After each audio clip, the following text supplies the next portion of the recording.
ምሩ ልጇ ይሞትባታል ወይንስ ደግሞ አይሞትም?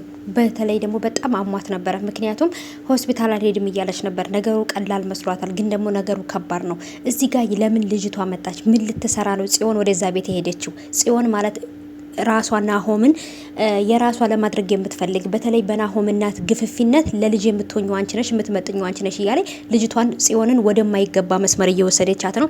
የሆነት በጣም ነው የሚያሳዝነው። ቦርጮም እንግዲህ እዚህ ቤት እነ ኪራ ቤት ያለው ልጅ ሲያየው ማለት ነው በጣም ነበር የደነገጠ። እውነት በጣም ነበር የሳኩትና ምን ለማለት ፈልገ ነው ባለበት ሰዓት ላይ በጣም ነበር የሳኩት። ምክንያቱም የሰው ቅርጫ ነው የምሰራው ሲለው ማለት ነው ምን ለማለት ፈልጎ ነው ብሎ ከቤት ነበር እየሮጠ የወጣውና በጣም ነበር የሚፈራው። ጨበርዬም እዚህ ጋር ልትነግረው ፈልጋ ነበር፣ ግን ደግሞ ድንገት ከመጣብኝ ይገለኛል ብላ ፈርታ አልነገረችውም።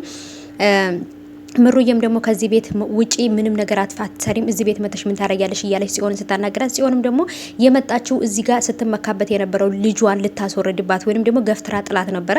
በተለይ ደግሞ እዚህ ምኝታ ክፍል ውስጥ ስትገፈትራት ነበረ። እኔ በጣም የምትጎዳና ልጁ የሚወጣ ነበር ይመስለኝ፣ ግን ደግሞ እንግዲህ ምን እንደሚፈጠር አላውቅም። ሰላም ውድ የተከበራችሁ የቻናሌ ተከታታዮች እንዴት ናችሁ? ከኔ ጋር ሁሉ ሰላም ነው። ሰላማችሁ ይብዛልኝ ባላችሁበት ውድ ቤተሰቦቼ። ለቻናሌ አዲስ ከሆናችሁ ሰብስክራይብ አድርጋችሁ ቤተሰቡን ነባሮች እንኳን በሰላም መጣችሁ ብያለሁ ውዶቼ።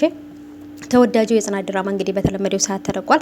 እጅግ በጣም የሚያሳዝነው ነገር እንግዲህ በምሩ ላይ ያየነው ነገር ነው። በተለይ ደግሞ እስኪ መጀመሪያ ወደ ክፍለ ሀገር እንሄድና ከክፍለ ሀገር ወደ ከተማ እንመለስ ማለት ነው። ሰምታችኋል። እና ወደ ክፍለ ሀገሩ ስንሄድ ኪራ በጣም ጀግና ሆኗል። ጀግና በተለይ ደግሞ በጽናት ከመጡበት ምንም ነገር እንደማይመለስ ነው ያየሁት ማለት ነው። ምክንያቱም እንዳያችሁት እዛ ጋር ሰውየው ጋር ራሱ ፊት ለፊት ነበር ሲጋፈጥ የነበረው ማለት ነው። እና እሱም ደግሞ እገልሃለሁ ሳልገልህ አልተውህም ብሎታል ማለት ነው። ምክንያቱም የጽናት ባል እንደሆነ ወይንም እጮኛ እንደሆነ ስላወቁ ነው ኪራን እንደዚህ የሚያደርጉት።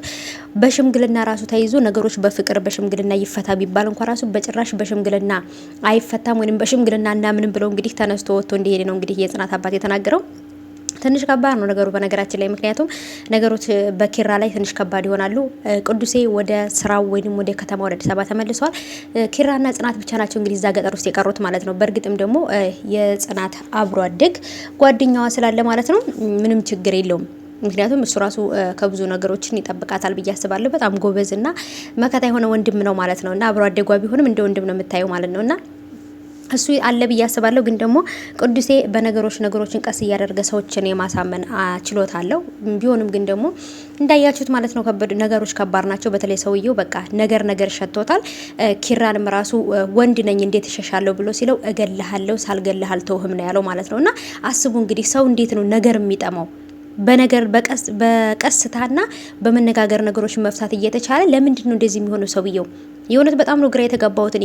ሰው እንዴት ፍቅር አይወድም? እንዴት ሰው መስማማት አይወድም? በጣም የሚገርም ሰውዬ ነው እውነት ለመናገር ነገር ሸቶታል። እና ምን አለበት ኪራ አንድ ጊዜ ይሄን የከተማ ቦክስ የለም እንደ አፍንጫ ላይ ቢለው፣ እነሱ በዱላ ነው፣ እዚህ ጋር ደግሞ በቦክስ ደግሞ ቢዘረረው አንድ ጊዜ በቃ ተመልሶ ወደ ኪራ አይመጣም ነበረ። ግን ደግሞ ኪራ አንድ ጊዜ ቢመታው እርግጠኛ ነኝ ይገለዋል ሰውየው ማለት ነው።